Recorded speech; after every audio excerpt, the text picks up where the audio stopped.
Right, for our last talk in this session, I'd like to welcome McCarthy. Garrick is a technical advisor in the National Biosecurity team at DOC, working within the Border Biosecurity part of the New Zealand biosecurity system. And Garrick's talk is Border Biosecurity, a DOC perspective. Welcome. Right, kia ora everyone. Man, it's quite daunting with the big room. I kind of thought I'd get a small room, but anyway. Kia ora everyone. Called Garrick McCarthy, tōku ingoa. I am a technical advisor at DOC in the National Biosecurity team, and I work a really interesting, unique portfolio, which is really, it's great to be able to work something quite unique, but it's also quite challenging.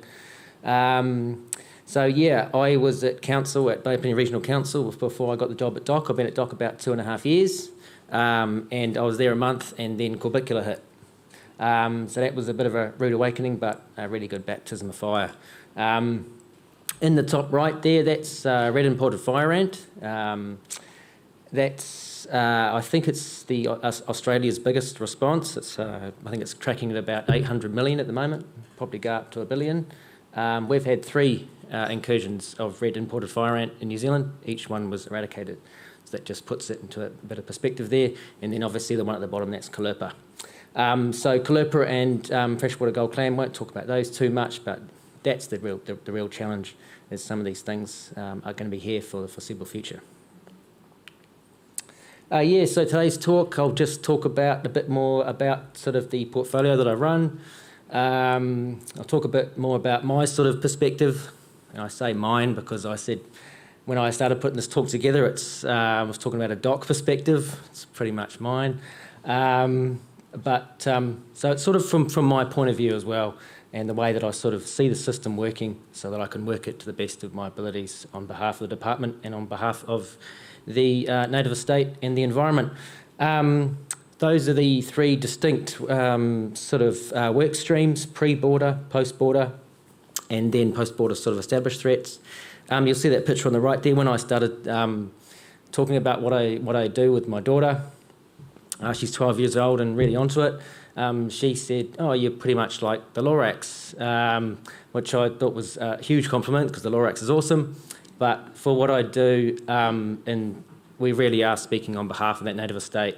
So that's always at the back of my mind, that whenever we're providing submissions, when we're providing feedback or technical advice, I speak on behalf of the native estate in New Zealand.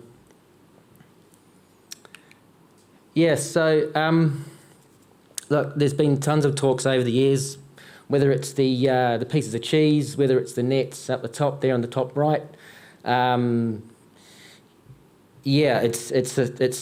We've got to be quite real about how open and connected the world is now. That one on the bottom right there, that's just the number of planes in the air at one time. If you put ships onto that, and then you look at all the spread of just, obviously people, and then you've got all the natural spread on top of that. We live in a very interconnected world, and we've really sped up how fast these things get around. But we have to go into it with a good deal of realism that these are pieces of cheese, these are nets, and things are going to get through. But it's a very sort of changeable and variable and dynamic part of the system that I work on, and you never know what might hit next week. But you have to go into it with that realism that things will get through. The portfolio that I manage, it's large, it's vast, really looking to get some more capacity in it. I think it's warranted. It's sort of across all species and domains, so I've really had to upskill in some of the areas that I haven't had experience in my career, in marine and things like that. And lots of those processes are still sort of in development. I've been there 2 years, and like I said, I think it deserves more capacity, and hopefully we will get there, because some of the roles and responsibilities that I'm carrying out are really, really vital. So, this is sort of my, as I said, sort of my perspective. But this is when I first sort of started in the first sort of year, they had to sort of look at how it all works, and this is sort of my look at how it looks in my brain. So there's sort of 8 distinct phases. So obviously the first one is pre-border, sort of self-explanatory, but I'll talk a bit more about that in a minute, because there's some really good things in there about import health standards and things like that I didn't really know about when I was working as a biosecurity officer, and now obviously it's a role that we carry out for DOC. Then you've got the border. This is sort of, again, self-explanatory, but this is where a lot of those high-risk surveillance is carried out. This is where, you've got transitional facilities. This is where, a lot of that things have been detected and hopefully contained. And then we move on to investigations. This is I should actually go back a little bit to say that pre-border, that's a whole other unit at MPI. So they've got emerging risks, and then you've got import health standards. So those are all different teams at MPI. As we move on to the investigations, that's another set at MPI. When you guys use, the MPI reporting tool, and I would encourage you guys to always refer to it. It's a magnificent service. Even if you don't know what it is, if it's something common, even if whatever, just go for it. Send it through to those guys. Because most of the things you look at, like I was referring to with those red imported fire ant before, with those 3 incursions, always goes back to someone just stumbling across it. I think one of them was just a groundsman at Auckland Airport. So, time is so important in that. So in that investigation space, please encourage using of that MPI tool, because it's really, really awesome. So that's so when you do report something through to MPI from that in that reporting tool, then it gets picked up by their investigation team. That will be incursion investigators. So another component at MPI that I sort of have strategic relationships with. Then you've got this transition phase. This is when an investigation can transition over to a response. It's a scale up, but it's again over to response, over to another separate group at MPI that again I would have relationship with. But that transitional phase is really quite important. I'll talk about more in a minute. Post-border response, yeah, so we've all know what a response is. This is still predominantly MPI by this point, as is investigation and pre-border. And then, again, another transitional phase out of that response, when that response ends and can go over to long-term management. And this is sort of where this interface into where it gets picked up on regional councils, RPMPs, and including DOC for long-term sort of management and implementation and strategy. Yeah, long-term management. And then there's this 8th one, which look, I haven't really cracked yet, but it's this kind of feedback loop where we could launch sort of small-scale investigations, small-scale responses for, say, range expansions, sleeper pests and things like that. Again, there are components of some of these work streams that I just haven't quite had the time or capacity to really look and take some as opportunities. So we'll look at the pre-border. So yeah, some of my roles in pre-border are making submissions on import health standards. That's a section obviously under the Bio Act that we have to consult and have regard to what we have to say. But it is a crucial role. Import health standards are getting amended all the time, and we need to have our values sort of heard in those spaces, because some of those proposals, some of them are to make that piece of cheese more robust. I'm referring to that thing at the start with the pieces of cheese. But some of them are kind of shifting the chairs around a bit, in referring to sort of changes in requirements, changes in changes in sort of some of the measures, and really a system that is sort of amending and changing all the time. So it's really, really important that those changes and those proposals, what happens under the import health standards, they cannot really occur and compromise the environmental estate. And there are changes happening all the time. And we also provide submissions under the HASNO for new organisms. There is constant pressure under the border from industry to bring in new organisms, ornamental plants, stuff like that. So, we provide submissions on that because that is a risk pathway. So there is a bit of an opportunity there to gather a bit more support, sort of from industry and from even regional councils. I know it's not an area that regional councils have really worked on before, but it is an area that I'm seeing, especially under this government, that there is this kind of underlying sort of tone to quicken things up for the benefit of for economic benefit. And I'm seeing that in some of those amendments that it's there, and we have to have our views listened to, and to maintain that those import health standards are as robust as possible, because that's the most important piece of cheese. And alluding to Kerry's talk, the prevention block was just tiny at the front there, so it's all about prevention. We do quite a lot in the readiness and preparedness as well. So DOC leads the HPIA readiness and preparedness. We sit on some Lepidoptera readiness groups. That's with the Forest Owners Association. So that we are involved in that space. But again, really trying to get some more influence into, say, some of their readiness plans, some of their pre-approvals to release certain things. I think we talked about the painted apple moth spraying. I think they are looking at getting approvals to do things. And it's just really important that we need to get in there and see if we can have some influence on how they're going to go about things, because we could probably not do it the way that they're going to say it in, say, the native estate and stuff like that. And then at the border, I won't talk too much about that. That's really MPI's domain, but they do a fantastic job through their high-risk surveillance. Keeping a lid on all these transitional facilities, because that's a high risk, bringing these things into the country.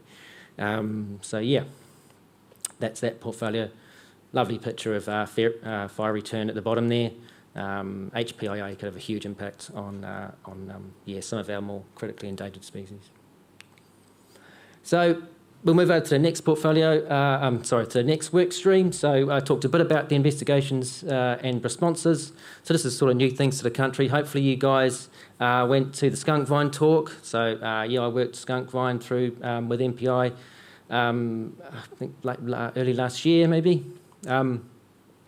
Again, a bit of a frustrating one, but Auckland Council, and working with Auckland Council, working with everyone, it's really, really hard to control the pathway. Hopefully you guys went to that talk, but that's a new creeper to the country that we're probably going to have around for a little while, and it should get considered for the next RPMP in Auckland. There's a couple of others sort of recent arrivals, but sort of worked those investigations with the investigation team at MPI.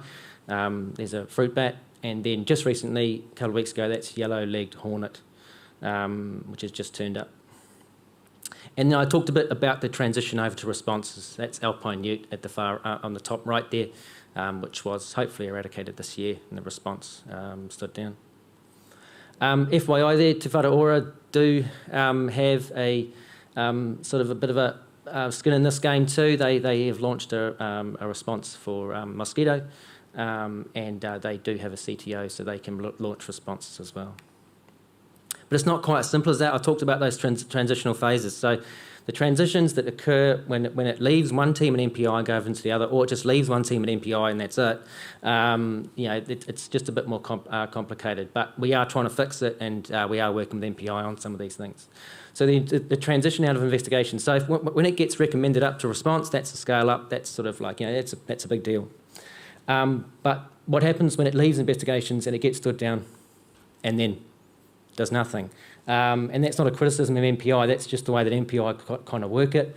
But we are adapting and we are learning from these things that are happening. And a good example of that is the Portuguese millipede, which turned up, it was worked, and then just the investigation came to an end, and that was the end of the story. A couple of years later, start seeing more of it, starts getting really quite big in some areas, then we start to kick into gear. So that's where I think we're trying to fix.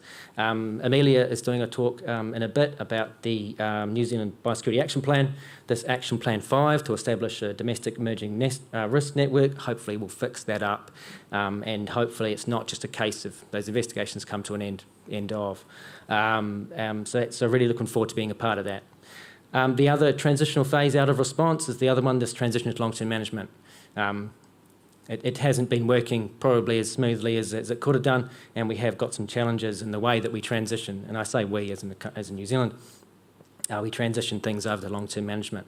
That transition of power, handing over the reins, and there are some challenging things there with funding, but this is what happens when it sort of goes down the timeline.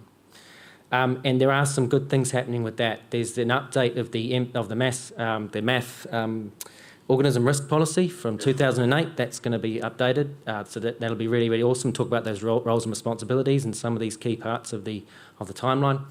And also the MOU that we signed in 2023, I think it was, with some really, really good principles about working collaboratively together and following those principles to make sure that things work down the system appropriately and efficiently. And I think that Action 5 will help with that as well. So a bit more about the established threats. And again, I haven't quite cracked this yet, but I hopefully we can build a bit more capacity. But up on the top right there, you've got eastern water dragon. Could be some issues with that in the future. I'm not saying that they are, but we've had 5 turn up and 1 reserve down in Levin. And I believe there was an issue in Waikato where we may have had an egg hatching or something like that. But really, really could be early days. That's just alluding to the fact that there are things happening with pests in New Zealand. We've known it for red-eared sliders for a while. So, you know, how we going about things for range expansion, sleeper pests, and what we actually get in place, like I said, small scale investigations or a small scale response. How we go about that is a really critical point. So hopefully trying to build that part of it, but it is complex. Other work streams that I do and sort of the established threat. Other roles and responsibilities are doing under established threats. So also DOC makes UO recommendations to MPI. We transferred our powers over to MPI in 2009, so we use their CTO. So we make recommendations to MPI. And I think that's also a role that we can sort of do on behalf and work with regional councils when things can turn up. And especially before, in that time before something is considered for an RPMP, I think we can do some good things and try to get these things classified as UOs, which opens up powers under the Biosecurity Act. We've currently got big-headed ant sitting with MPI at the moment. The big-headed ant is being sold on Trade Me. It's one of the 5 worst ants in the world. Someone's selling it on Trade Me. It is in the Northern Regional Council RPMP, but that dude's just not selling it in Northland. So, UO, hopefully that one will get considered and we get there and we get some traction. Luma apiculata on the right there, that's growing quite rapidly in Tasman. Unfortunately, our recommendation wasn't successful that time, but again, it will get considered for the RPMP. And then Golden North down there, Golden North wasn't on any RPMP or any, and it will be considered for the next RPMP, but doesn't have UO status. There's one pond where it has been growing in the past, and they can't get access to it. So yeah, getting it UO'd will hopefully help with that. And I sit on the Clean Vessel Plan. I sit on some national pest pathway plans. RPMP consultations, I've just picked that up, so that's a new one. I'm really, really keen to work with your regional councils. I will hopefully be a bit more of a sort of the conduit for it, but it'll be sort of national oversight, regional delivery, because that's a big program, RPMPs, and I don't think DOC's quite doing it as well as we can do, especially under our things that we're bound to good neighbour rules and stuff like that. And I also help with getting our people approved under the Biosecurity Acts. It's almost a decade now that we've got no approved people, but we are starting to get more people approved under the Biosecurity Act. So I also help with that. And I think that's me. I just went to the Banksy exhibit a couple of weeks back, so I thought that one was quite appropriate. Any questions? None? We do have time for questions. I have one, but I'm not sure if this is the right, or if you're the right person to ask it to. But in terms of snakes, we're seeing more, with climate change and the change in temperatures, where it's becoming a little bit more possible for them to be able to survive. Is there anything on the radar for that long term? I would say so. I think it's been happening for a while. I think we're always going to get things turn up from that marine environment, and they're normally individual. So it's more about can it establish and make a viable population. But you need multiple individuals to obviously really get established and get going. So the odd snake that's probably one of is probably not an issue. But it happens. Thank you. Any more questions?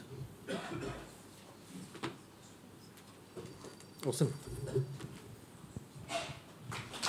Thank you.